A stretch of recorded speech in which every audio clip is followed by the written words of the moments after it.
అందరికీ నమస్కారం. నా పేరు వాసు. వెల్కమ్ టు ద లంబుజర్ అస్ట్రాలజీ. మనం ఈరోజు డిస్కస్ చేసే టాపిక్ వచ్చి జ్యోతిష్యంలో ఉచ్చగ్రహాలు, నీచగ్రహాలు. ప్రతి ఒక్కరి మనం చూస్తూ ఉంటాం. ప్రతి ఒక్కరి జాతక చక్రంలో ఏదో ఒక గ్రహం ఉచ్చబడడం కానీ నీచబడడం కానీ జరుగుతూ ఉంటుంది. కామన్గా 80% జాతక చక్రాల్లో మనకి చూస్తూ ఉంటాం. సో గ్రహం నీచబడడం అనేది బలహీనత, గ్రహము ఉచ్చబడడం అనేది మనం బలంగా అనుకుంటూ ఉంటాం. ఒక గ్రహం ఉచ్చబడితే విజయానికి, ఒక గ్రహం నీచబడితే అపజయానికి గుర్తా అని అపోహ ఉన్నది. సో దానిలో ఎంతవరకు మనం నిజం ఉన్నదో మనం ఈ వీడియోలో తెలుసుకుందాం.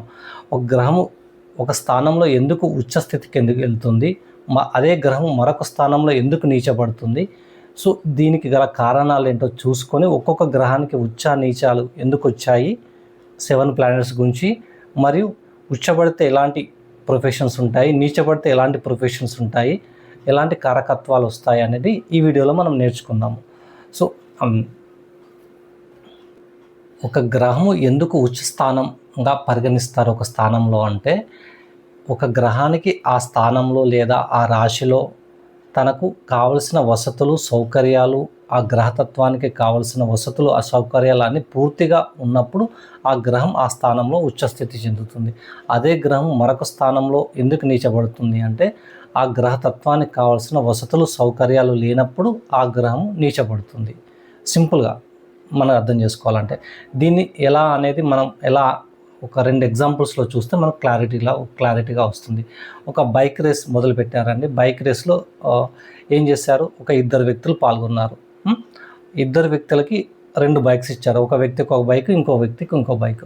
సో ఒక వ్యక్తికి కొత్త బైక్ అనమాట, 1 year old బైకు, 1 సంవత్సరం పాత బైకు. ఇంకొక వ్యక్తికి 12 సంవత్సరాల పాత బైక్ ఇచ్చారు, చాలా ఓల్డ్ బైక్ ఇచ్చారనమాట.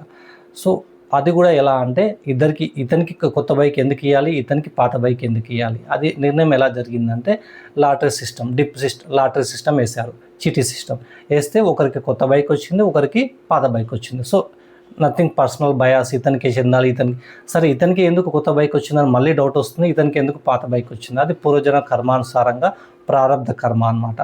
సో అంటే కొత్త బైక్ అనేది ఉచ్చగ్రహము, పాత బైక్ అనేది నీచగ్రహంగా తీసుకుందాం మనం.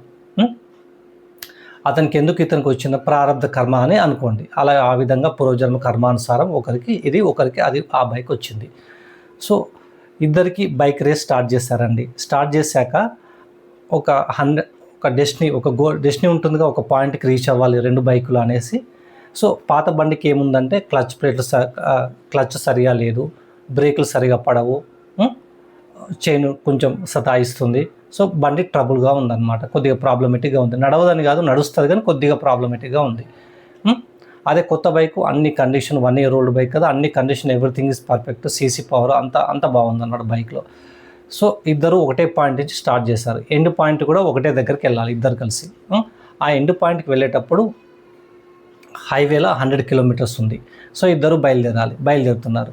దీంట్లో రూల్స్ ఏం లేవండి, టర్మ్స్ అండ్ కండిషన్స్ ఏం లేవు. ఆ గమ్యానికి చేరాలి ఇద్దరు వ్యక్తులు. సో బండి స్టార్ట్ చేశాక కొద్ది దూరం 1 kilometer వెళ్ళాక పాత బైక్ ఏం చేశాడు, నేను హైవేలో ప్రయాణించలేను, హైవేలో ప్రయాణిస్తే 100 kilometers చేరితే నేను గమ్యాన్ని చేరుకుంటా అని పాత బైక్ అంటే నీచబడ్డ బైక్ నడిపే వ్యక్తికి అర్థమైపోయింది. ఓకేనా. సో అతనికి అదే అర్థమైపోయింది. ఈ కొత్త బైక్ నడిపే అతను మంచి ఒక 100-120 స్పీడ్లో బండి హై స్పీడ్లో వెళ్తూనే ఉన్నాడు ఫాస్ట్గా. 100 kilometers హైవే దిగలేదన్నమాట. ఇతను ఏం చేశాడు, పాత బైక్ అతను హైవే దిగేసి ఘాట్ రోడ్ అనమాట, విలేజ్ రోడ్ నుంచి షార్ట్ కట్లో చూసుకున్నాడు గమ్యాన్ని చేరడానికి. ఆ గమ్యాన్ని చేరడానికి 30 kilometers ఉంది. అదే హైవేలో వెళ్తే 100 kilometers పడుతుంది. ఆ 30 kilometers రోడ్డుని ఎంచుకున్నాడు అనమాట. ఎందుకంటే బండి ఎంత కొట్టినా 60 స్పీడ్ దాటట్లేదు పాత బండి, అంతకన్నా ఎక్కువ స్పీడ్ పోవట్లేదు. సో తనకున్న బలహీనతని బలంగా మార్చుకొని ఏం చేశాడు, విలేజ్ రోడ్లో ప్రయాణం స్టార్ట్ చేశాడు. బ్రేకులు సరిగా లేవు. అక్కడ ఎంత పోతుంది విలేజ్ రోడ్, 30-40 స్పీడ్ కంటే ఎక్కువ పోదు అనమాట బండి. అంతకన్నా ఎక్కువ స్పీడ్ పోయినప్పుడు బ్రేకులు బ్యాలెన్స్ చేయగలుగుతాడు. సో అన్నిటికీ ఆలోచించుకొని అతను ఆ రోడ్లో బండి కంట్రోల్ కూడా చేయాలి, రాళ్ళ మించి వీటి మించి పోయినప్పుడు, గుంటలలో పోయినప్పుడు. సో చివరికి ఏమైంది, ఎండ్ ఆఫ్ ద రిజల్ట్ ఏమొచ్చిందంటే, కొత్త బైక్ ఉన్న వ్యక్తి, నడిపిన వ్యక్తి ఫస్ట్ రీచ్ అయ్యాడు. దానికి ఒక 10 minutes తర్వాత పాత బైక్ ఉన్న వ్యక్తి రీచ్ అయ్యాడు అనమాట. సో తనకి అవార్డు అనేది, విన్నింగ్ ప్రైజ్ అనేది కొత్త బైక్ ఉన్న వ్యక్తికి వెళ్ళిపోయినాయి. సో ఒక ఉచ్చగ్రహం అనే దానికి పేరు ప్రఖ్యాతలు అనేవి సులభంగా వస్తాయన్నమాట. తన యొక్క తత్వాలు, గ్రహం యొక్క తత్వాలు అనేవి ఆయుధాలుగా ఉపయోగపడతాయి. తన యొక్క వసతులను ఆయుధాలుగా ఉపయోగించుకొని పేరు ప్రఖ్యాతలు తెచ్చుకుంటారు ఉచ్చగ్రహం. అదే నీచగ్రహం ఏమవుతుందంటే తన యొక్క బలహీనతను, ఉన్న స్ట్రెంత్లు, వసతులు సరిగా లేవు, అయినప్పటికీ తను ఆ రోడ్ని నైపుణ్యత గురించి అవార్డు ఇస్తే మాత్రం ఈ వ్యక్తికే వస్తుంది. బండి మీద నైపుణ్యత అంటే డ్రైవింగ్లో నైపుణ్యత ఎవరికి ఎక్కువ ఉంది అంటే పాత బండి ఉన్న అతనికే వస్తుంది అవార్డు ఇచ్చుకుంటే మనం. సో నైపుణ్యత అనేది నీచబడ్డ గ్రహం నడిపిన వ్యక్తికే ఉంది. అంటే నీచ జాతకంలో ఎవరి జాతకంలో గ్రహం నీచబడుతుందో ఆ వ్యక్తికి నైపుణ్యత అనేది విపరీతంగా ఉంటుందన్నమాట, ఎక్కువ పట్టు ఉంటుంది. సో ఏ భావాల పరంగా ఏ గ్రహం నీచబడితే ఆ భావాల పరంగా, ఆ గ్రహతత్వ పరంగా తనకి పట్టు ఎక్కువగా ఉంటుంది. సో ఇందులో వచ్చి గమ్యం మాత్రం ఒకటేనండి, దారులు వేరేనే, లక్ష్యం మాత్రం ఒకటే, గుర్తుపెట్టుకోండి. నీచగ్రహం లక్ష్యం ఒకటే, ఉచ్చగ్రహం లక్ష్యం ఒకటే. లక్ష్యం ఎప్పుడు మారదు, కానీ దారులు మారాయి అంతే. నెక్స్ట్ ఎగ్జాంపుల్ ఏంటంటే ఒకరి జాతక చక్రంలో మూడో స్థానం దేనికి పరిగణిస్తాం మనం?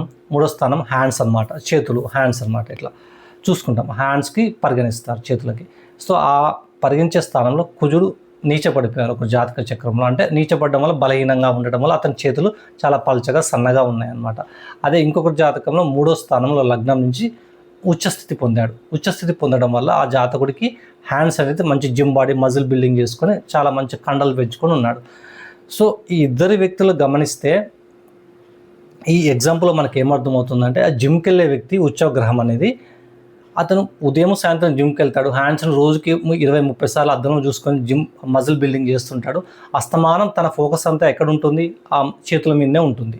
ఓకేనా? అదే నీచబడ్డ గ్రహము తన యొక్క చేతులు బలహీనంగా ఉండి, సన్నగా ఉండడం, ఫుల్ హ్యాండ్స్ వేసుకొని ఎక్స్పోజ్ అవ్వకుండా, ఏదైనా తగిలిన దెబ్బ తగులుతుంది, నొప్పి లేస్తుంది, బలహీనంగా ఉన్నాయి నా హ్యాండ్స్ అనేది, తన యొక్క ఫోకస్ కూడా అస్తమానం తన హ్యాండ్స్ని కాపాడుకోవడం మీదనే ఉంది. సో ఇద్దరిలో ఫోకస్ అనేది ఎక్కడుందండి? ఉచ్చబడ్డ గ్రహం యొక్క ఫోకస్ అనేది తన హ్యాండ్స్ మీదనే ఉంది. నీచబడ్డ గ్రహం యొక్క ఫోకస్ అనేది ఆ వ్యక్తి ఫోకస్ కూడా హ్యాండ్స్ మీద ఉంది. అంటే లక్ష్యం అనేది, ఫోకస్ అనేది ఎప్పుడూ మారదు. ఉచ్చబడ్డ గ్రహమైనా నీచబడ్డ గ్రహమైనా ఫోకస్ అనేది బలంగా ఉంటుందన్నమాట. నార్మల్గా ఉండే వ్యక్తి కంటే బలంగా ఉంటుంది. అదే ఇంకో వ్యక్తి కుజుడు నార్మల్గా ఉన్నాడు మూడో స్థానంలో, నార్మల్ హ్యాండ్స్ ఉంటే అతను అంతగా పట్టించుకోడు, రోజుకి ఒక్కసారి కూడా అద్దంలో చూసుకుంటాడో లేదో, జిమ్కి వెళ్తాడో లేదో, నెలకు ఒక్కసారి కూడా వెళ్ళడు. సో అంటే ఫోకస్ అనేది అతనికి అంతగా లేదు. అంటే గ్రహము ఉచ్చబడ్డ దానితో సమానంగా ఫోకస్ అనేది నీచబడ్డ గ్రహానికి కూడా అదే విధంగా ఉంటుంది ఫోకస్ అనేది. సో ఇందులో మనకి ఈ 2 ఎగ్జాంపుల్స్లో, ఫస్ట్ ఎగ్జాంపుల్స్లో వసతులు, సౌకర్యాలు అన్నీ పుష్కలంగా ఉన్నప్పుడు గ్రహం ఉచ్చస్థితి పొందుకుంటుంది. ఆ వసతులు లేనప్పుడు ఆ గ్రహం అనేది నీచస్థితి పొందుతుంది. రెండో ఎగ్జాంపుల్లో గ్రహం ఉచ్చ అయినా నీచ అయినా సంబంధం లేదు, దాని యొక్క గమ్యం అనేది ఒకటే అని అర్థమవుతుంది. ఓకేనా? నైపుణ్యత అనేది నీచబడ్డ గ్రహానికే ఎక్కువ ఉంటుంది, పట్టు ఆ గ్రహతత్వం మీద. సో ఇవన్నీ ఈ 2 ఎగ్జాంపుల్స్లో మనకు అర్థమవుతాయి. సో ఇంకా వీటితో పాటు ఇంకేం అర్థమవుతుందంటే, గ్రహ నీచ స్థానం అనేది ఒక పేరు మాత్రమే, గ్రహం యొక్క బలహీనత కాదు. గ్రహతత్వాన్ని మార్చే ప్రక్రియ అన్నమాట. గ్రహతత్వాన్ని మార్చే ప్రక్రియ అన్నమాట. అది కేవలం ఒక మార్పు అనేది, అంతేగాని బలహీనత కాదు నీచబడ్డం అనేది. సో ఇవన్నీ బాగానే ఉన్నాయి. మరి ఒక్కొక్క గ్రహం నీచబడితే ఎలా ఉంటుంది, ఒక్కొక్క గ్రహం ఉచ్చబడితే ఎలా ఉంటుంది, అసలు రియాలిటీలో ఎలా ఉపయోగపడతాయి సమాజంలో, జాతక చక్రాలు ఎలా ఉంటుందంటే, మనం 7 ప్లానెట్స్ గురించి, ఒక్కొక్క ప్లానెట్ గురించి ఒక వార్డు, ఒక ఎగ్జాంపుల్, చిన్న ఎగ్జాంపుల్ చెప్పుకొని కంప్లీట్ చేస్తాం. ఎగ్జాంపుల్కి వెళ్తే డీప్గా మీకు అర్థమవుతుంది. సో ఫస్ట్ ప్లానెట్ ఏంటి మనకి? సూర్యుడు. సూర్యుడు ఎక్కడ ఉచ్చస్థితి పొందుతాడండి? 12 భావాలలో సూర్యుడు మొదటి స్థానం మేషంలో ఉచ్చస్థితి పొందుతాడనమాట.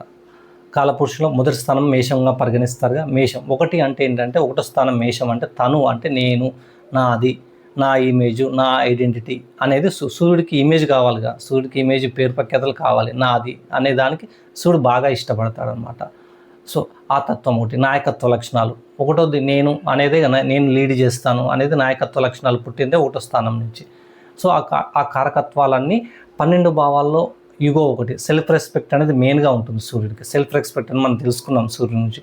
ఆ సెల్ఫ్ రెస్పెక్ట్ కంపల్సరీ. ఆ సెల్ఫ్ రెస్పెక్ట్ అనేది ఎక్కడ ఉద్భవిస్తుందంటే తను స్థానంలోనే ఉంటుంది, 1వ స్థానంలో.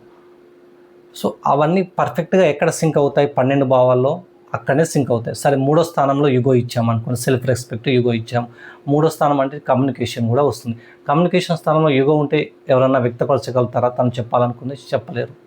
సో అక్కడ అంతా పర్ఫెక్ట్గా ఉంది. మొత్తం 12 భావాల్లో ఒకటో స్థానానికి చాలా బలంగా సపోర్టు సూర్యుని యొక్క తత్వానికి సింక్ అవుతుంది. అందువలన తనకు కావాల్సిన వసతులు సౌకర్యాలు పుష్కలంగా ఉండడం వల్ల మేషంలో సూర్యుడు ఉచ్చస్థితి పొందుతాడు. అదే సూర్యుడు నీచం ఎక్కడ పొందుతాడండి? తులారాశిలో సప్తమ స్థానం 7వ స్థానంలో నీచం పొందుతాడు. సూర్యుడికి ఏమైంది ఇక్కడ? తన సెల్ఫ్ రెస్పెక్ట్ ఇవన్నీ ఉన్నాయి. సో సప్తమ స్థానం అంటే భార్య స్థానము, లేక పార్ట్నర్షిప్, లేకపోతే సంబంధ బాంధవ్యాలు తులా అంటే. సో ఈ భావంలో ఏమవుతుందంటే సెల్ఫ్ రెస్పెక్ట్ యుగో అనేది ఉంటే ఏమవుతుందంటే అండర్స్టాండింగ్ అనేది ఉండదండి. అండర్స్టాండింగ్ ఉండాలి అంటే సెల్ఫ్ రెస్పెక్ట్ యుగోలని ఇచ్చిపెట్టాలి. ఇచ్చిపెట్టినప్పుడే ఒక ఇద్దరు వ్యక్తుల మధ్య అండర్స్టాండింగ్ అనేది, బాండింగ్ అనేది నిలబడుతుంది. ఒక బండికి ఉన్న 2 చక్రాలు సమన్వయంగా పనిచేయాలి అంటే యుగోలు ఇవి ఉండకుండా అండర్స్టాండింగ్ పెరగాలంటే యుగోని పక్కకు పెట్టాలి. సో అక్కడ యుగో అనేది పనిచేయదు, జీరో అనమాట. అక్కడ సెల్ఫ్ రెస్పెక్ట్ అనే దానికి జీరోగా చేస్తారు అక్కడ. సో అందువల్ల అక్కడ సూర్యుడు సప్తమ స్థానంలో నీచబడిపోతాడు. అక్కడ యుగో పనిచేయదు. యుగో ఉంటే బంధాలు తెగిపోతాయి, ఇద్దరు భార్యాభర్తలు విడిపోవడానికి ఛాన్సెస్ ఎక్కువ ఉన్నాయి, మోస్ట్లీ ఉంటాయి. ఇక చివరికి అక్కడికే వెళ్తుంది. సో ఈ ఉచ్చ నీచ సూర్యునికి మనం ఒక ఎగ్జాంపుల్లోకి వెళ్దాం. ఎలా అంటే ఒక గ్రామంలో సర్పంచ్ ఉన్నాడండి. సర్పంచ్ ఏంటి? గ్రామ ప్రజలందరూ ఎన్నుకుంటారు అతన్ని, అంటే అతనికి గౌరవిస్తారు, ఎన్నుకుంటారు. అతను కనబడగానే నమస్కారం అండి అని చెప్తారు, గుడ్ మార్నింగ్ చెప్తారు, ఇలా రెస్పెక్ట్ ఉంటుంది. సో సూర్యుడు ఒక క్వాలిటీ ఏంటి? సెల్ఫ్ రెస్పెక్ట్, తన ఇమేజ్ పెంచుకోవాలి. ఊరందరిలో తన ఒకడు అనమాట. సర్పంచ్ అనేవాడు ఒకడే ఉంటాడు కదా. సో ఆ ఇమేజ్ అనేది సెల్ఫ్ రెస్పెక్ట్, అందరి చేత గౌరవించబడతాడు. సో అందరికీ నాయకత్వంగా లీడ్ చేస్తాడు, లేదా గ్రామాన్ని మొత్తాన్ని లీడ్ చేస్తాడు. అంటే తనకి మంచి వెలుగు, పేరు, ప్రఖ్యాతలు గ్రామానికి మొత్తానికి ఒక దీపంలాగా వెలుగునిస్తాడు గ్రామం మొత్తానికి. ఓకే, అది సూర్యుడు ఉచ్చ స్థితి అనమాట. సర్పంచ్లు తీసుకుందాం. అదే సూర్యుడు నీచపడితే ఎక్కడ ఉంటాడంటే ఒక కుటుంబంలో, ఒక జాతకంలో ఎవరికైనా ఒక సూర్యుడు నీచపడితే ఏమవుతుందంటే అక్కడ సెల్ఫ్ రెస్పెక్ట్, ఆత్మాభిమానం కోసమే ప్రయత్నించాడు. ఆ పదవి అవన్నీ ఎందుకు? ఆత్మాభిమానం కోసమే. రెస్పెక్ట్ కావాలి నాకు, అందరిలో నాకు గుర్తింపు ఎక్కువ కావాలి. ఇక్కడ ఏమైంది? ఇక్కడ కూడా సూర్యుడు నీచపడ్డ ఆత్మాభిమానాన్నే, తన యొక్క గుండె చప్పుడు అనేది ఆత్మాభిమానం, అదే ఆత్మాభిమానాన్ని ఆయుధంగా వాడతాడు ఇక్కడ కూడా. అక్కడేమో ఇతరుల నుంచి రెస్పెక్ట్ పొందాడు. ఇక్కడ ఏం చేస్తాడు? కుటుంబంలో అందరికీ తన ఎదుటి వారి యొక్క ఆత్మాభిమానానికి రెస్పెక్ట్ ఇచ్చి నడుచుకుంటాడు అనమాట. ఎవరిని యుగో హర్ట్ చేయడు. ఎప్పుడంటే బంధాలు తెగిపోతాయంటే వాళ్ళ యొక్క యుగోని, సెల్ఫ్ రెస్పెక్ట్ని హర్ట్ చేసినప్పుడే బంధాలు, అన్నదమ్ముల మధ్యలో అయినా, అన్న చెల్లెల మధ్యలో అయినా, భార్య భర్తలైనా యుగోని టచ్ చేయకూడదు. యుగోని టచ్ చేసినప్పుడు బంధాలు తెగిపోతాయి. సో ఆ యుగోని టచ్ చేయకుండా వాళ్ళ యొక్క సెల్ఫ్ రెస్పెక్ట్ని, వాళ్ళకి ఇచ్చే ఆత్మాభిమానానికి రెస్పెక్ట్ ఇస్తాడనమాట సూర్యుడు. అక్కడ తన ఆత్మాభిమానం గురించి పట్టించుకోకుండా ఎదుటి వాళ్ళ యొక్క ఆత్మాభిమానాన్ని పట్టించుకుని రెస్పెక్ట్ చేయడం వల్ల ఇంటిని అందరినీ ఒక తాటి మీద నడిపించి ఇంటికి ఒక దీపంలాగా, వెలుగులాగా నిలుస్తాడు. ఇంకోటి ఏంటంటే సూర్యుడు నీచబడితే, కుటుంబంలో ఎవరి జాతకంలో నీచబడితే ఆ కుటుంబీకులు అదృష్టవంతులు. ఆ కుటుంబీకులకు మొత్తానికి తను సపోర్ట్ చేస్తాడు ఎలా ఉన్నప్పటికీ. సో అంత ఫ్లెక్సిబిలిటీ ఉంటుంది ఆ కుటుంబ పబ్లిక్కి. అదృష్టం అనమాట. ఈయన వల్ల వాళ్ళకి అదృష్టం, ఈయన అంత సపోర్ట్ చేస్తారు కుటుంబానికి. సో రెండిట్లో చూడండి, తత్వం అనేది మారలేదు, సూర్యుని తత్వం. ఇక్కడ ఇంట్లో కూడా లీడ్ చేశాడు నాయకత్వాన్ని, అక్కడ గ్రామంలో కూడా సర్పంచ్గా ఉండి లీడ్ చేశాడు. కాకపోతే పొజిషన్ మారింది, అంతేనా? గమ్యం మాత్రం ఒకటే. మెయిన్ గుండె చప్పుడు ఏంటి? సూర్యునికి ఆత్మాభిమానం. అదే ఆత్మాభిమానాన్ని ఆయుధంగా వాడుకొని అక్కడ గెలిచాడు. ఇక్కడ కూడా ఆత్మాభిమానాన్ని ఎదుటి వారికి ఇచ్చి ఇక్కడ గెలిచాడు అనమాట సూర్యుడు. ఇంట్లో కూడా సూర్యుడు నీచపడ్డా సరే తన యొక్క గోల్ మాత్రం మారలేదు. సో రెండూ అవసరం అండి జీవితంలో, రెండూ ఉండాలి. అంటే నీచబడ్డ గ్రహము బలహీనము మనం అది నాకెంతో ఇబ్బంది పెడుతుంది, జాతకాలు చెప్పించుకోవడం చూస్తాను చాలామంది. నేను నాకు జాతకంలో నీచబడ్డ సార్ ఇలా నాకేమన్నా ఇబ్బంది అవుతుందని కాదు. నీచబడ్డా తన యొక్క పని, తన యొక్క రోల్ అనేది ఉంటుంది. దాన్ని ఫలితాన్ని నిర్ణయించేటప్పుడు చాలా పారామీటర్స్ తీసుకుంటాం. సరే, సూర్యుని మనం పక్క పెడదామండి. నెక్స్ట్ వచ్చే గ్రహం ఎవరు? చంద్రుడు ఏంటి? చంద్రుడు ఎక్కడ ఉచ్చ స్థితి పొందుతాడు? చంద్రుడు అసలు ఏంటంటే నాలుగో భావం కారకత్వం. చంద్రుడిగా కర్కాటక రాశికి అధిపతిగా 4వ స్థానానికి తీసుకున్నారు. 4వ స్థానం తల్లి, మాతృకారకునిగా చంద్రుడిని తీసుకున్నారు. మాతృకారకుడు ఎక్కడ ఉచ్చ పొందుతాడు తల్లి అంటే 2వ స్థానం, వృషభ స్థానంలో. 2 అంటే ఏంటంటే ధన సంపాదన మరియు కుటుంబం. తల్లి ఎక్కడ కంఫర్ట్గా తనకు కావాల్సిన వసతులు ఉంటాయంటే తల్లికి తన భర్త దగ్గర, కుటుంబమైన పిల్లల దగ్గర. భర్త పిల్లల దగ్గరనే, రెండు అంటే కుటుంబం కదా, భర్త పిల్లలు దగ్గర తను కంఫర్ట్గా ఉంటుంది. సో రెండు అంటే ధన సంపాదన కూడా కదా. ఇక్కడ తనకి ఈ స్థానంలో సూటబుల్ అయినట్టు ఏ భావకారకత్వం 12 స్థానాల్లో అంత కంఫర్ట్గా సూటబుల్ కావు తన యొక్క తత్వానికి, చంద్రుని యొక్క తత్వానికి, తల్లి యొక్క తత్వానికి. సో అందువల్ల వృషభంలో చంద్రుడు ఉచ్చస్థితి పొందుతాడు. అర్థమైందిగా. మరి ధనం ఎందుకు అంటే, ధనం ఎందుకంటే పిల్లలకి కేరింగ్ తీసుకోవాలి, ఫుడ్ పెట్టాలి, పిల్లల ఎడ్యుకేషన్ అన్నీ చూసుకోవాలి, ఆలన పాలన చూసుకోవాలంటే ధన సంపాదన కూడా అవసరమే కదా. ధనం కూడా కావాలన్నమాట. దానికి ధనము కావాలి, కుటుంబం కావాలి, రెండు ఉన్నప్పుడే చంద్రుడు ఉచ్చస్థితిలో ఉంటాడు అక్కడ. ఓకే, ఉచ్చస్థితి అయిపోయింది. నెక్స్ట్ వచ్చేసి చంద్రుడు ఎక్కడ నీచబడతాడు అంటే కాలపురుషుని చక్రంలో 8వ స్థానం, 8వ స్థానం వృశ్చిక రాశిలో నీచబడతాడు చంద్రుడు. ఇక్కడ ఎందుకు నీచబడతాడు అంటే, చంద్రుడు అంటే మనం 2 కారకత్వాలు కూడా ఉన్నాయి చంద్రునికి, ఇంకొక 2 కారకత్వాలు, ఎమోషన్స్, భావోద్వేగాలు అని, అనుభూతి చెందడం, ఇవన్నీ ఉంటాయి. సో స్త్రీతత్వం అనమాట, మాతృకారకుడు స్త్రీతత్వమే కదా. సో స్త్రీతత్వం అనేది మనకేమో జనరల్గా ఏదైనా ఒక షాపింగ్కి వెళ్ళినప్పుడు, ఫీమేల్స్ లేడీస్ షాపింగ్కి వెళ్ళినప్పుడు షాపింగ్కి వెళ్ళి కొనుక్కొచ్చుకుంటారు వస్తువులు, ఐటమ్స్ అన్నీ తెచ్చుకున్నాక ఇంటికి వచ్చాక పక్కింటి వాళ్ళకో ఎదురింటి వాళ్ళకో తన ఫ్రెండ్స్కో చూయించుకోవాలి. చూయించుకోకపోతే అది కొనుక్కునే లాభం నేను అన్న సిచ్యువేషన్కి వస్తుంది. సో పంచుకోవాలి, చూయించుకోవాలన్నమాట వాళ్ళు. సో అదే అదే 8వ స్థానం ఏమైంది, రహస్య స్థానం. వృశ్చికం అంటే దాచిపెట్టుకోవాలి. అక్కడ నేను షాపింగ్ చేసినా ఏం చేసినా ఎవరు చూయించొద్దు, దాచిపెట్టుకోవాలి, లాకర్ వేసి పెట్టుకోవాలన్నాడు. సో అసలు నచ్చదు ఆ చంద్రునికి ఆ తత్వం అనేది ఫీమేల్స్కి అని కాదండి, మేల్స్ కూడా. అబ్బాయికి కూడా ఒక ప్రమోషన్ వచ్చింది జాబ్లో. తన ఫ్రెండ్కి ఫోన్ చేసి, కాక నాకు జాబ్లో ప్రమోషన్ వచ్చింది, చాలా హ్యాపీ, నాకు మంచిగా అనిపించింది, శాలరీ పెరిగింది, చెప్పుకుంటామా లేదా. సో మనసు అనేది ఫీమేల్ మేల్ అని కాదు, మనసు అనేది పంచుకోవడానికి, చెప్పుకోవడానికి ఇష్టపడుతుంది. అది లేకపోతే మనసు అనేది ఉండదు మనిషిలో అనేది అనమాట. సో అప్పుడు ఏమవుతుంది, 8వ స్థానం వృశ్చికంలో రహస్యంగా దాచుకోవాలి అక్కడ అందుకే చంద్రుడు 8వ స్థానంలో నీచబడతాడు వృశ్చికంలో. సరేనండి, నీచబడ్డాడు, ఉచ్చబడతారు, నాకేంటి లాభం, మనకు పాయింట్ ఏంటి, మనకేమైనా బెనిఫిట్స్ ఉన్నాయా ఉచ్చబడ్డ గ్రహం వల్ల, నీచబడ్డ గ్రహం వల్ల. సో ఉచ్చబడితే ఏంటంటే ఎమోషనల్ బ్యాలెన్స్ చాలా స్ట్రాంగ్గా ఉంటుంది. ఉచ్చబడితే స్ట్రాంగ్గా ఉండి, మన నర్సెస్ వీళ్ళంతా ప్రొఫెషన్స్ ఉంటారుగా, వాళ్ళకి చంద్రుడు చాలా బలంగా ఉంటాడు వాళ్ళ జాతకంలో. కేరింగ్ తీసుకుంటారు కదా, అక్కడ కూడా కేరింగే అనమాట. తన బేసిక్ క్వాలిటీ ఏంటి, కేరింగ్ కదా చంద్రుడిది, ఆ క్వాలిటీ ఉంటుంది. ఇంకా నీచబడ్డప్పుడు మరి ఎలాంటి ప్రొఫెషన్స్ ఇస్తాడు చంద్రుడు వృశ్చిక రాశికి అంటే, నీచబడ్డప్పుడు ఏదైనా విషయము తన గురించి కానీ ఏదైనా వస్తువు షాపింగ్కి వెళ్ళి కొనుక్కొచ్చుకుని దాన్ని చెప్పొద్దు, లాకలేసి తాళం వేసుకోవాలి. అలాంటి మనస్తత్వం ఉంటుంది అనమాట వృశ్చిక. అయితే ఆ మనస్తత్వం ఎక్కడ సూటబుల్ అవుతుంది ప్రొఫెషన్స్ కంటే, రా ఏజెంట్, గూఢాచారికి. ఇతర దేశాల యొక్క ఇన్ఫర్మేషన్ అంతా తీసుకోవాలి.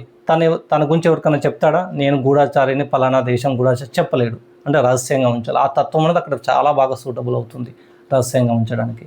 మళ్ళీ ఆ తెలుసుకున్న రహస్యాన్ని ఇంకొకరితో చెప్తాడా. జనరల్గా చంద్రుడు బలంగా ఉంటే, ఉచ్చస్థితిలో ఉంటే అందరికి చెప్పుకుంది తనకు అసలు నిద్ర పట్టదు, డైజెస్టే కాదనమాట. సో ఇక్కడ మాత్రం చెప్పకూడదు. సో తన రహస్యాన్ని చెప్పకపోవడమే ఇది మంచి తన జాబ్కి, ప్రొఫైల్కి. సో రా ఏజెంట్, గూఢాచారి వ్యవస్థ బాగా పనిచేస్తాడు. ఇంకోటి ఏంటి, నీచబడ్డ గ్రహము స్టార్టింగ్లో చెప్పాను, ఏ గ్రహతత్వానికైనా గ్రహతత్వానికి ఆధిపత్యం అనేది కంప్లీట్గా కంట్రోలింగ్ అనేది నీచబడ్డ గ్రహమే తీసుకుపోతుంది ఉచ్చబడ్డ గ్రహం కంటే, కంట్రోలింగ్ పవర్. సో తన యొక్క మానసిక పరిస్థితి ఫుల్ కంట్రోలింగ్ ఉండడం వల్ల ఒక సైకాలజిస్ట్ కూడా పుడతాడు వృశ్చిక రాశి నుంచే. రాజకీయ నాయకులు, గొప్ప గొప్ప రాజకీయ నాయకులు, నరేంద్ర మోడీ గారిది కూడా వృశ్చిక రాశి రాజకీయ నాయకులు, సైకాలజిస్టులు, ఒక గూఢాచారి, ఇవన్నీ వృశ్చిక రాశి నుంచే పుడతాయి. అంటే చంద్రుడు నీచపడడం వల్ల ఎన్ని వృత్తులు ఉన్నాయో చూడండి ఇక్కడ. ఓకే, చంద్రుడి గురించి కూడా మనకు అర్థమైపోయింది. నెక్స్ట్ ఎవరు ఉన్నారు, చంద్రుడి తర్వాత కుజుడు కదా, మన యాక్షన్ హీరో కుజుడు ఎక్కడ ఉచ్చస్థితి పొందుతాడు, 10వ స్థానంలో మకరంలో ఉచ్చస్థితి పొందుతాడు. మకరంలో కుజుడు ఎందుకు ఉచ్చస్థితి పొందాలి అనేది ప్రశ్న అనమాట. ఎందుకు ఉచ్చస్థితి పొందాలి, కుజుడు ఏంటంటే పోరాట యోధుడు, స్పీడ్ అనమాట. వేగం అనేది కుజుడు యొక్క తత్వం అన్న, వేగము మరియు పోరాటం, ఈ 2 క్వాలిటీలు ఉంటేనే కుజుడు అక్కడ ఉంటాడు అన్నమాట ఎక్కడైనా సరే. సో వృత్తిలో పోరాటం చేస్తే ఏమవుతుంది, ప్రమోషన్లు వస్తాయి, గ్రోత్ వస్తుంది, మనిషి ఎదుగుతాడు. ఓకేనా. ఈ పోరాటం చేయాలంటే తనకేం కావాలి, పదవి ఉండాలి. సేనాధిపతి కదా కుజుడు. సో సేనాధిపతి పదవి ఉన్నప్పుడే అందరినీ, తన యొక్క కోపాన్ని చూపించగలుగుతాడు అందరి మీద. అదే ఉట్టిగా చూస్తే తీసుకెళ్ళి కొట్టుతారు, 10 మంది కొట్టేస్తారు అతన్ని. అదే పదవి ఉంటే తన కోపాన్ని చూపించుకున్న అందరూ కనబడగానే గుడ్ మార్నింగ్ చెప్తారు. హోమ్ మినిస్టర్, హోమ్ డిపార్ట్మెంట్ అనమాట. ఓకేనా, హోమ్ మినిస్టర్, ఇప్పుడు పోలీస్ శాఖ వీళ్ళందరూ కనబడగానే నమస్కారం చెప్పాలి, భయం అనమాట. వాళ్ళ కోపాన్ని చూపించుకోవచ్చు, ఎవరు అడ్డు చెప్పరు. సో పబ్లిక్ని కంట్రోల్, తన యొక్క కోపాన్ని ఆయుధంగా వాడి పబ్లిక్ని కంట్రోల్లో పెడతారనమాట. ఓకేనా, కోపం ఒక్కటే కాదు, ఇక్కడ నెగిటివ్ యాంగిల్ ఆలోచించకండి. సో తనకి ఆ పొజిషన్ ఇష్టం అనమాట, వృత్తి చేయడం తనకి చాలా ఇష్టం అనమాట. ఆ కుజతత్వానికి నీకు వృత్తి ముఖ్యమా ఫ్యామిలీ ముఖ్యమా అంటే నాకు వృత్తే ముఖ్యం అంటారు. అంత ప్యాషనెట్గా ఉంటారు కుజుడు, పోరాట యోధుడు కాబట్టి. ఓకేనా, ఇక్కడ ఎక్కడ నెగిటివ్ థింగ్స్లో వెళ్ళకండి నేను చెప్పిన మీనింగ్కి. ఓకేనా, సో అక్కడ ఉచ్చస్థితి పొందాడు మకరంలో 10వ స్థానంలో. సో అదే కుజుడు పోరాట యోధుడు వచ్చి చంద్రుని ఇంట్లో అంటే కర్కాటకంలో నీచబడిపోతాడు అన్నమాట. కర్కాటకంలో ఎందుకు నీచపడతాడండి? కుజుడు ఎవరు? భూమిపుత్రుడు, భూతల్లికి పుట్టిన కుమారు, భూతల్లికి పెంచిందనమాట కుజుడిని, లోహితాంగుని. తర్వాత కుజుడిగా మారాడు. అది ఒక స్టోరీ, పాత స్టోరీ.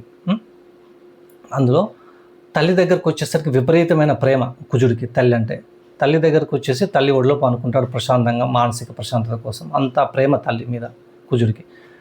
సో అక్కడికి వచ్చేసరికి అక్కడ తల్లితో పొట్లాడితే నడుస్తుందా? కొట్లాడితే గొడవ పడితే నడుస్తుందా? పోరాటం బయట యుద్ధం చేసినట్టు నడవదు కదా. సో కంప్లీట్ సరెండర్ అయిపోతాడు, 100 నుంచి 0కి వచ్చేస్తాడు, ఆ కోపాన్ని మొత్తాన్ని కంట్రోల్ చేసుకొని. సో అందువల్ల కుజుడు అక్కడ కోపం పనిచేయదు కాబట్టి కుజుడు తల్లి స్థానంలో నీచబడతాడు. సరే, ఇక్కడ నీచబడ్డ బేసిక్ క్వాలిటీ పోరాటమే కదా. సో కుజుడు ఏంటి? రక్త సంబంధాల కారకుడు. సో నీచబడ్డ కుజుడు ఏం చేస్తాడంటే సంబంధ బాంధవ్యాలు, కుటుంబీకులతో విపరీతంగా పోరాటం, అంటే ఆయుధాలతో కాదు. ఉచ్చబడ్డ కుజుడు లాఠీ తీసుకొని, పోలీస్ శాఖలు లాఠీ తీసుకొని, గన్ను తీసుకొని శత్రువులతో యుద్ధం చేస్తాడనమాట. అదే నీచబడ్డ కుజుడు ఏం చేస్తాడు? సంబంధ బాంధవ్యాలలో పోరాడతాడు. ఎవరి కోసం పోరాడతాడు? సంబంధ బాంధవ్యాలు వారిని నిలబెట్టుకోవడానికి పోరాడతాడు అనమాట. వాళ్ళకి సపోర్ట్ ఇవ్వడానికి పోరాడతాడు. అక్కడ అదే పని చేస్తాడు, ఇక్కడ అదే పని చేస్తాడు. కానీ అక్కడ ఆయుధంతో పోరాడతాడు, ఇక్కడ హృదయాలతో పోరాడతాడు అన్నమాట కుజుడు. కంప్లీట్గా పట్టే వరకు ఉంటుంది కోపం మీద. నీచబడ్డ కుజుడికే పరిపక్వత ఉంటుంది, పట్టు అనేది కోపం మీద. సో కుజుడు ఇలా ఉన్నాడండి, ఈ కుజుడు ఇలా ఉన్నాడు. సరే, ఉచ్చబడ్డ కుజుడు, నీచబడ్డ కుజుడు మనకి సమాజంలో ఎలా ఉపయోగపడతాడు, జాతక చక్రంలో ఎలా ఉపయోగపడతాడు, మనకు అది కావాలి. ఫస్ట్ మనకి ఎలా ఉపయోగపడదు అనే కాన్సెప్టే కదా మనకు కావాల్సింది. సో ఈ ఉచ్చబడ్డ కుజుడు ఏమవుతాడు? పోలీస్ శాఖలో ఉండి ఎవరైనా క్రైమ్ స్టోరీస్ వచ్చినప్పుడు, ఎఫ్ఐఆర్ ఫైల్ చేసినప్పుడు వాళ్ళని దొంగలను పట్టుకోవడానికి, క్రైమ్ స్టోరీ ఇన్వెస్టిగేషన్ చేయడానికి పోలీస్ శాఖ రూపంలో ఉచ్చ కుజుడు ఉపయోగపడతాడు. అదే నీచ కుజుడు ఏమవుతాడంటే ఒక గ్రామంలో సమస్యలు వచ్చినప్పుడు మంచి పట్టు ఉంటుంది కోపం మీద, ఫుల్ కంట్రోలింగ్ ఉంటుంది. అన్నదమ్ముల తగాదాలు, పొలం తగాదాలు, ఇవన్నీ వచ్చినప్పుడు ఏం చేస్తారు? వాళ్ళు డైరెక్ట్గా పోలీస్ స్టేషన్ వెళ్ళకుండా పెద్ద మనుషులో పెట్టుకుంటారు. మనం చూస్తుంటాం, పెద్ద మనుషులో సబ్మిట్ చేసుకుంటారు, వాళ్ళు కూర్చొని న్యాయం చెప్తారనమాట. అక్కడ ఏమవుతుంది? ఇష్యూస్ని సాల్వ్ చేస్తారనమాట. అక్కడ మోస్ట్ ఆఫ్ ద ఇష్యూస్ అక్కడ సాల్వ్ అయిపోతాయి. కొన్ని ఇష్యూస్ పోలీస్ స్టేషన్ దాకా వెళ్తాయి. సో అక్కడ వాళ్ళు చేసే పని అది. వాళ్ళకు జాబ్ పరంగా, ప్రొఫెషన్ పరంగా, పదవిలో ఉండి చేస్తున్నారు పోలీస్ శాఖలో. ఇక్కడ ఏం చేస్తాడు నీచబడ్డ కుజుడు? పదవి ఏం లేదు, కానీ పెద్ద మనుషులు అనే ఒక విలువ ఉంది. ఇక్కడ కూడా విలువ ఉంటుంది, సమస్యలను సాల్వ్ చేస్తారన్నమాట. ఇంకా ఇప్పటి టెక్నాలజీలో చెప్పుకుంటే, ఇప్పుడు ట్రెండ్లో చెప్పుకుంటే ఒక ఫిక్సర్ అని అంటాం. ఫిక్సర్ క్వాలిటీ ఎవరికి ఉంటుందంటే నీచబడ్డ కుజుడికే ఉంటుంది. గుర్తుపెట్టుకోండి, మనం మంచి మంచి సినిమాలు ఫిక్సర్తో మూవీస్ కూడా వచ్చాయి. ఆ క్వాలిటీ అనేది ఎవరి నుంచి వస్తుంది? ఉచ్చబడ్డ కుజుడి నుంచి కాదు, నీచబడ్డ కుజుడి నుంచి ఆ క్వాలిటీ ఉద్భవించింది. ఇంకొక ఎగ్జాంపుల్, కుజుడు ఏంటంటే వేగానికి కూడా అధిపతి కదా. ఈ ఎగ్జాంపుల్ ఇంకా చాలా క్లారిటీగా వస్తుంది. మనం జనరల్గా ఒక ప్లేస్ నుంచి హైదరాబాద్ నుంచి, ఎగ్జాంపుల్ హైదరాబాద్ నుంచి మనం వరంగల్లో ఎక్కడికో వెళ్ళాలనుకున్నామండి. సూపర్ లగ్జరీ బస్సు ఎక్కి వెళ్తారు.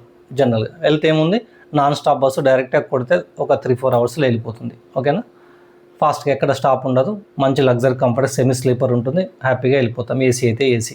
ఓకేనా, సో వెళ్ళిపోతుంది. అదే నీచబడ్డ కుజుడిని మనం ఒక ఆర్డినరీ బస్సుగా తీసుకుందాం.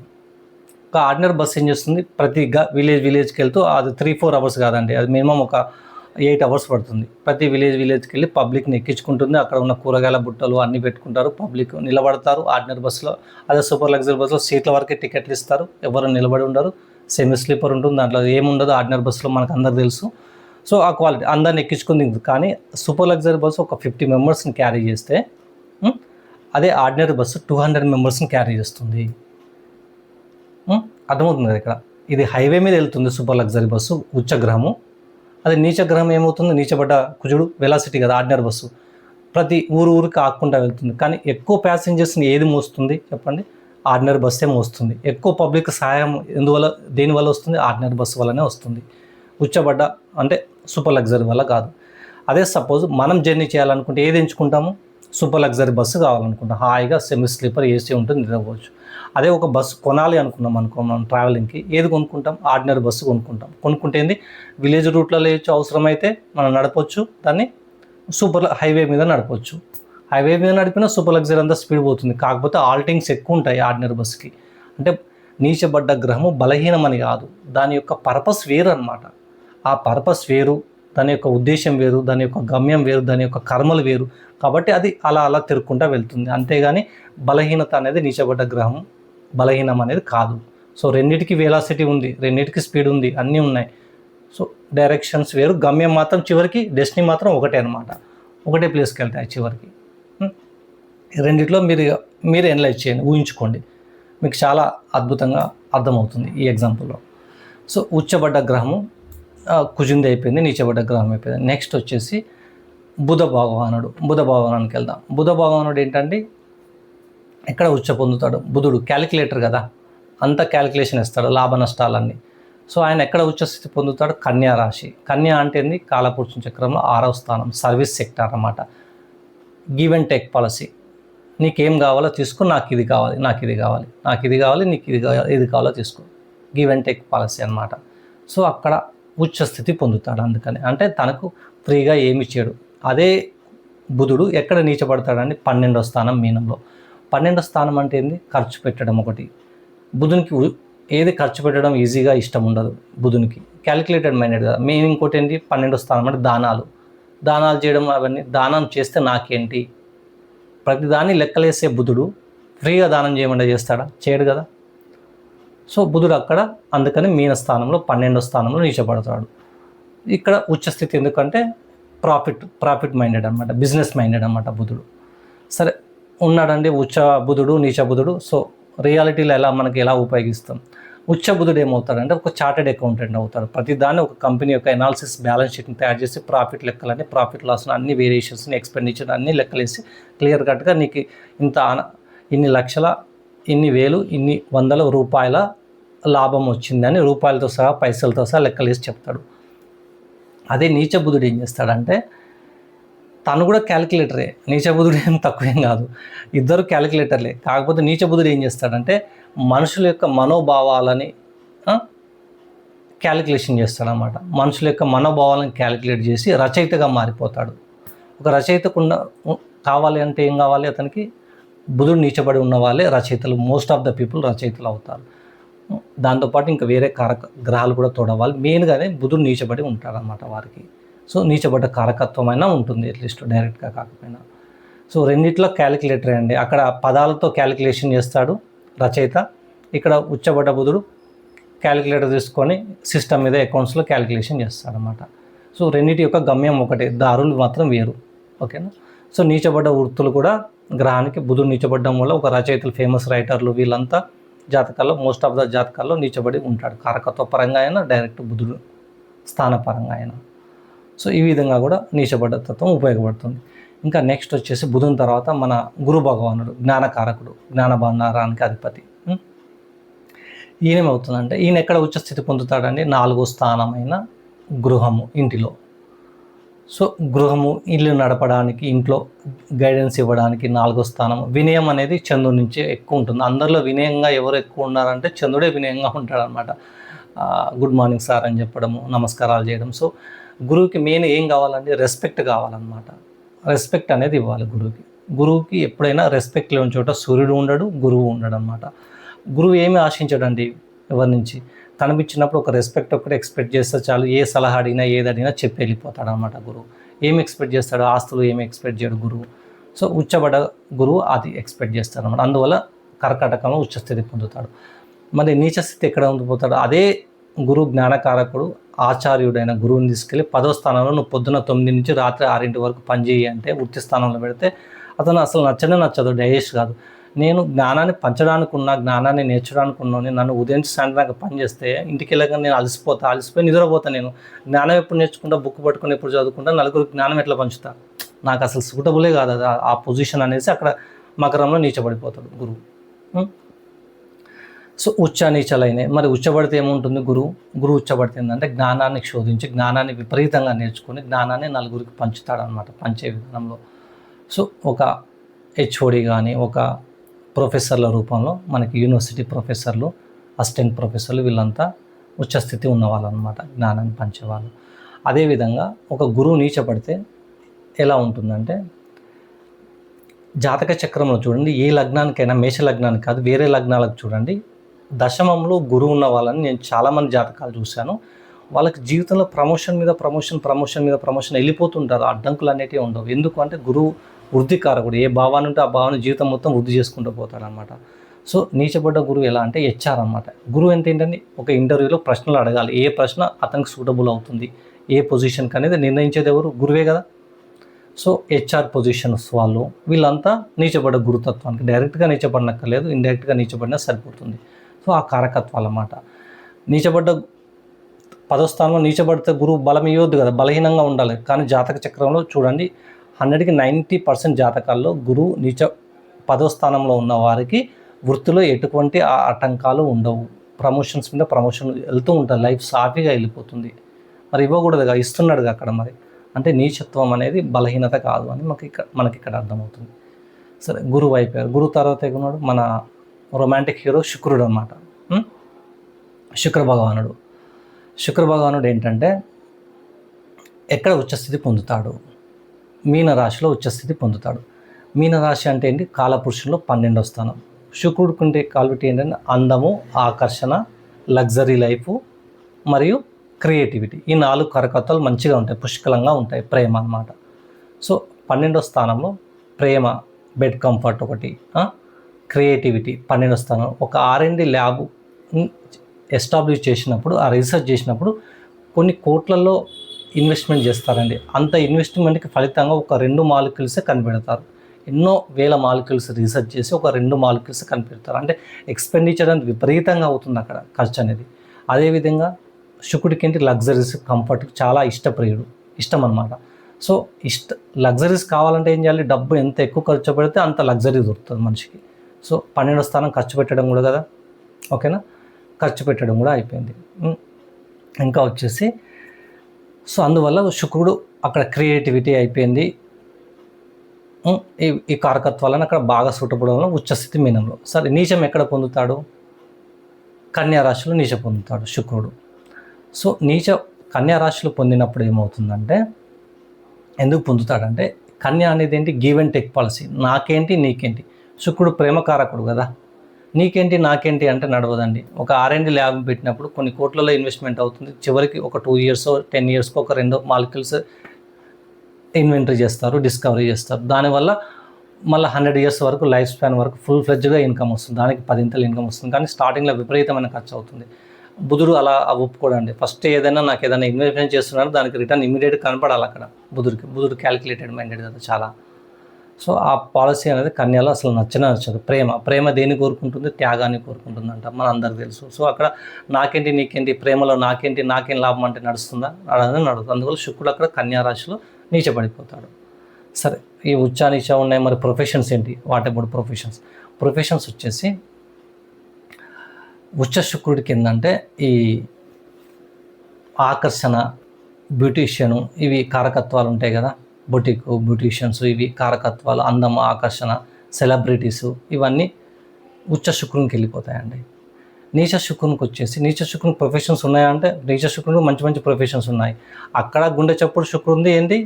ఉచ్చ నీచబడ్డంత మాత్రంలో గ్రహం యొక్క గుండె చప్పుడు మారదండి.